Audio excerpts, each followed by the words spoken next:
Hello dear students, once again welcome in my YouTube channel English by Rekha ma'am. Dear student, as you know in our English channel we are going to study about the narration, how to change direct to indirect narration. इस क्रम में मैंने आपको बताया था अपनी पिछली videos में कि जो नरेशन होता है वो ग्रामर का one of the most important part होता है, जिसमें मैंने आपको पहला टॉपिक बताया था कि डायरेक्ट टू इनडायरेक्ट नरेशन क्या होता है, रिपोर्टिंग वर्क क्या होती है, रिपोर्टेड स्पीच क्या होती है। उसी क्रम में मैंने आपको बताया था कि हम लोग डायरेक्ट टू इनडायरेक्ट नरेशन में कैसे परिवर्तन करते हैं। जो पहला हमारा टॉपिक था उसमें हमारा पहला टॉपिक ये था कि जो टेंस से रिलेटेड क्या क्या परिवर्तन होता है, दूसरा पढ़ा था प्रोनाउन से रिलेटेड परिवर्तन क्या क्या होता है, और आज की इस वीडियो में हम लोग बात करेंगे जो हमारा तीसरा टॉपिक है जो नियरनेस ऑफ टाइम, यानी ऐसे वर्ड जो क्या होते हैं डायरेक्ट नरेशन में टाइम को दर्शाते हैं, उनमें हम किस तरह का कैसा परिवर्तन करते हैं। ठीक है, तो आइए बात अपनी बढ़ाते हैं और वीडियो शुरू करते हैं और बात करते हैं। देखिए कहेगा rules for change of word expressing nearness of time. अब इस क्रम में देखिए आपके जो अगर डायरेक्ट स्पीच में एगो है तो इसको बिफोर में, डायरेक्ट में कम है तो गो, हेंस देंस, इधर तिधर, here there, now there, sorry now then.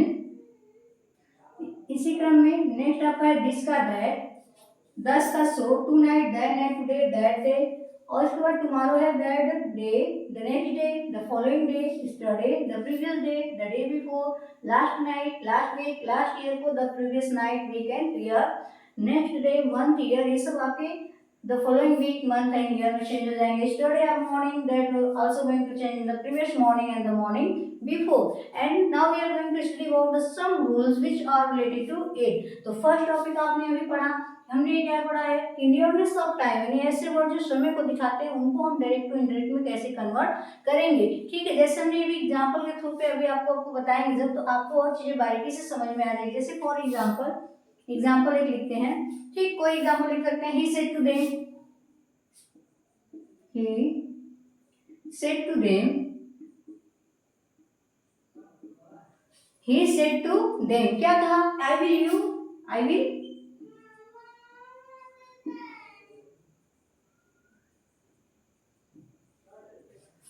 leave you now। अब देखिए जब इसको हम इनडायरेक्ट में कन्वर्ट करेंगे तो सबसे पहले तो हो जाएगा ही टोल्ड मी दैट। अब इस आई की ही बात हो रही है तो यहाँ पे क्या हो जाएगा ही, और बीच इसमें हो जाएगा वुड में, ही वुड लीव। अब किसके,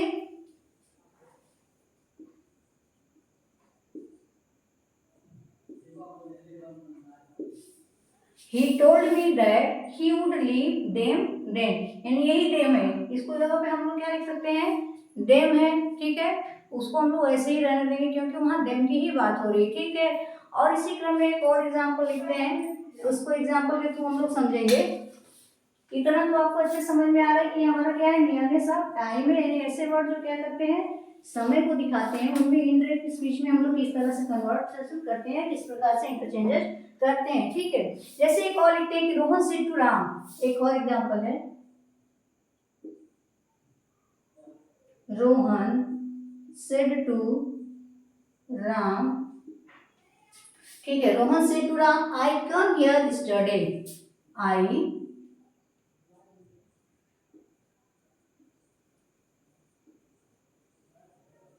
कम हियर यस्टरडे। अब देखिए जब हम इसको इनडायरेक्ट में कन्वर्ट करेंगे, ठीक है, तो यहाँ सबसे पहले हो जाएगा Rohan told Ram that.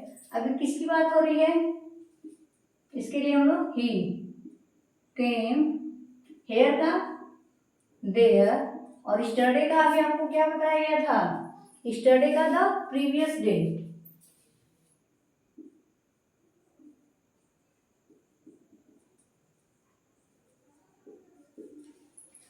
The previous day. अब देखिए एक और टॉपिक आता है, ये तो हमारा रहा कि अगर इसी तरह से जैसे आपका क्या है हेयर था तो देयर में हो गया, यानी कि नियरनेस ऑफ टाइम, समय सूचक शब्दों में किस प्रकार का हमें परिवर्तन करना है। इसी क्रम में आगे आपका एक और रूल्स आता है। ठीक है, नेक्स्ट आपका जो रूल होता है इसमें आपकी बात होती है कि अगर दिस, हेयर और नाउन, ठीक, दिस, हेयर और नाउन, ठीक है, कह रहा है कि दिस ईयर और नाउ, यानी ये जो शब्द है, ठीक, किसी ऐसी वस्तु या व्यक्ति की ओर बात करते हैं जो कहते समय वक्ता के सामने प्रेजेंट होता है, ठीक है। तो इसमें क्या करते हैं, इनडायरेक्ट स्पीच में कोई परिवर्तन नहीं करता है।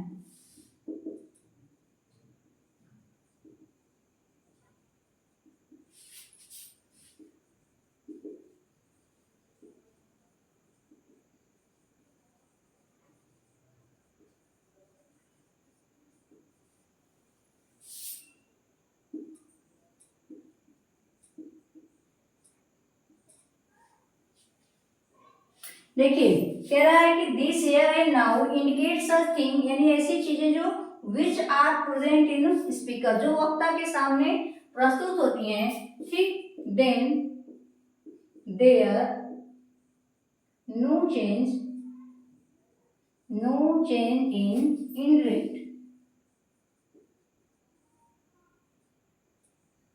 यानी कि इनडायरेक्ट नरेशन में हम तब क्या करेंगे, किसी प्रकार का कोई परिवर्तन नहीं करेंगे। जैसे एग्जांपल हम लोग लिखते हैं, ही सेड टू मी,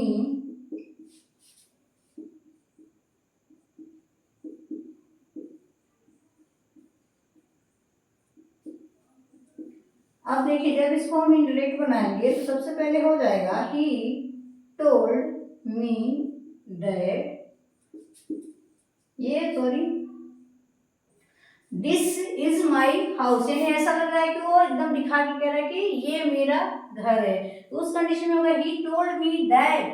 अब दिस क्या हो जाएगा, दिस में हम परिवर्तन कोई नहीं करेंगे, दैट दिस, और ये प्रेजेंट का है तो सिंपल पास्ट में दिस वाज, और माई किसके लिए यूज हो रहा है, ही सेड टू मी, उसने मुझसे कहा कि ये मेरा घर, यानी इसके लिए हो रहा है ना, तो क्या हो जाएगा, यानी ये जो मी यूज हो रहा है, सॉरी माई दिस के लिए हो रहा है, क्या हो जाएगा, he told me that this was his book.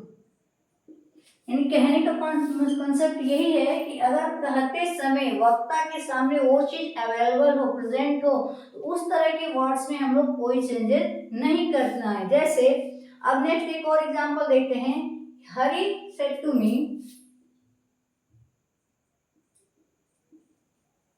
Hari said to me, ठीक है, हरी सेड टू मी क्या कहा, I will do it now.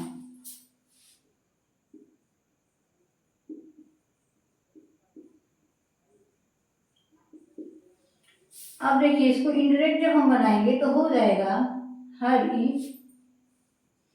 Told me that, अब हरी की ही बात हो रही है ना, he would do it now.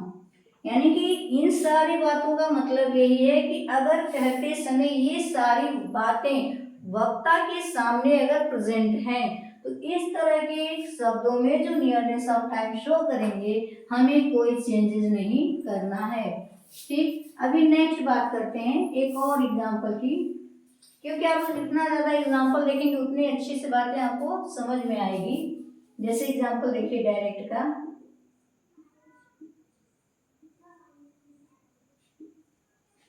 The leader said, नेता ने कहा, क्या कहा, लीडर ने क्या कहा, I am glad to be here,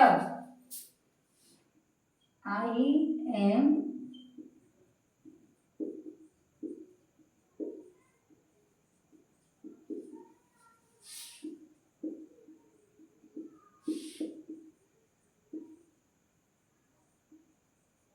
the leader said that, क्या बात है, he was glad to be here, यानी उसे यहाँ होकर के प्रसन्न लग रहा था।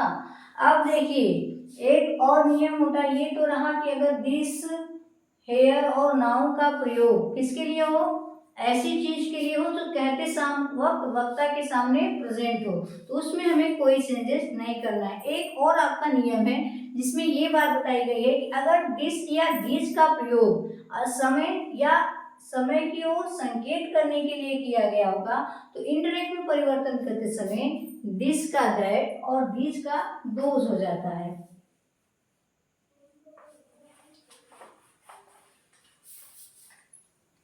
नेक्स्ट रूल आपका है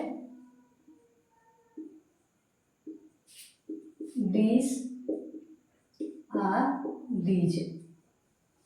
कह रहा है कि दिस या दीज, ठीक है, इनका प्रयोग use for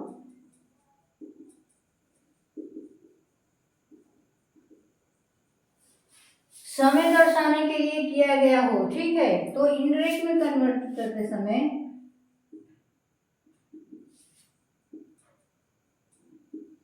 this, change, that और दीज, चेंज, दोज। अब इसको एग्जाम्पल देखते हैं, डायरेक्ट का एग्जाम्पल देखते हैं। जैसे हमने कहा, कोई एग्जाम्पल मान लीजिए अभी आप लोग, जैसे he said we are going for a picnic this day.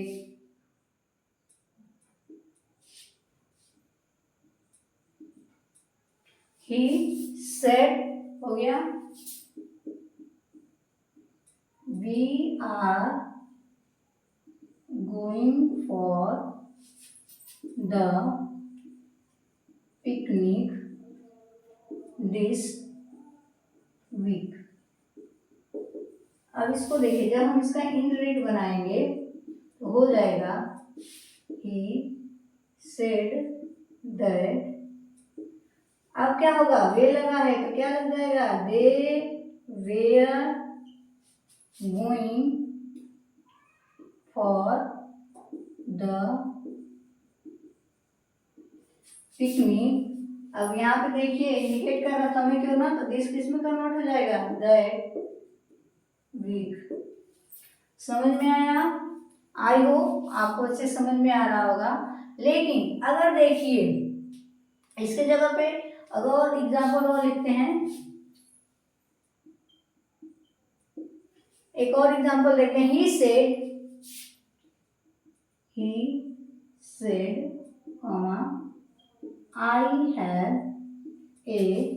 I have a beautiful stick. I have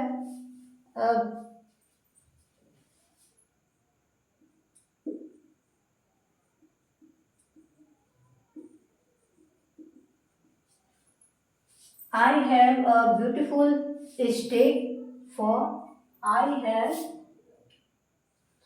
have this word. I have this beautiful stick from Nainital.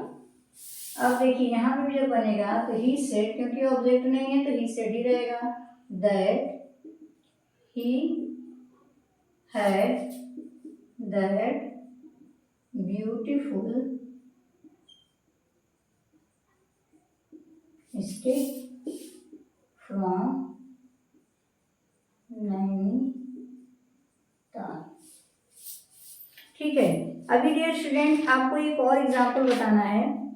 ठीक, जैसे इसमें आपको ये बताया गया है कि जो नियरनेस ऑफ टाइम होता है, ठीक है, उसमें हम क्या क्या परिवर्तन कर सकते हैं। जैसे एक और एग्जाम्पल आपका था कि अगर आपका डायरेक्ट से इनडायरेक्ट बनाते समय, ठीक है, जो आपका दिस और दैट अभी हमने पढ़ा, तो दिस का दैट हो जा रहा था, दिस का दोज हो जा रहा था, ठीक। लेकिन एक नियम और होता है आपका, ठीक, जिसमें कह रहा है कि दिस या दिस का प्रयोग अगर एडजेक्टिव की तरह हुआ होगा तो।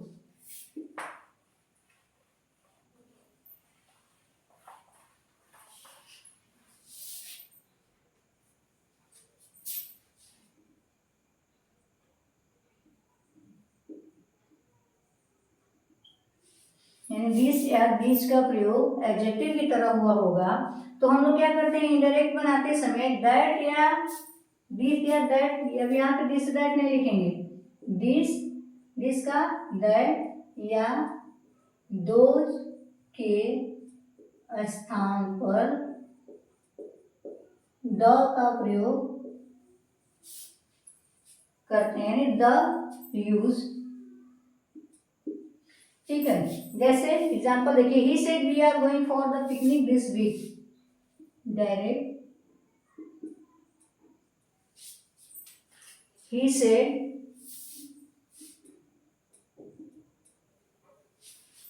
he said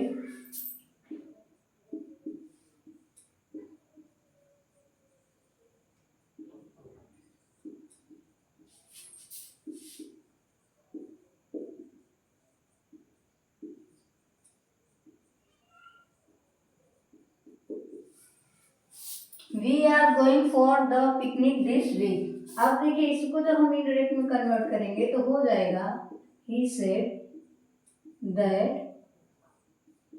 they were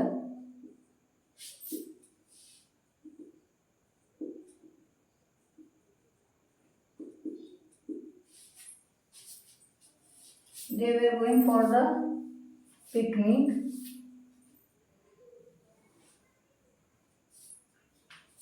एक मिनट, थोड़ा सा मिस्टेक हो गया है।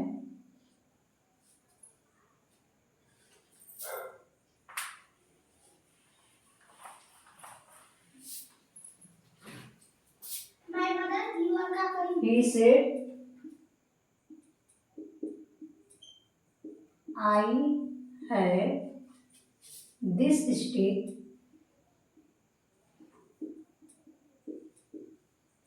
from नैनीताल।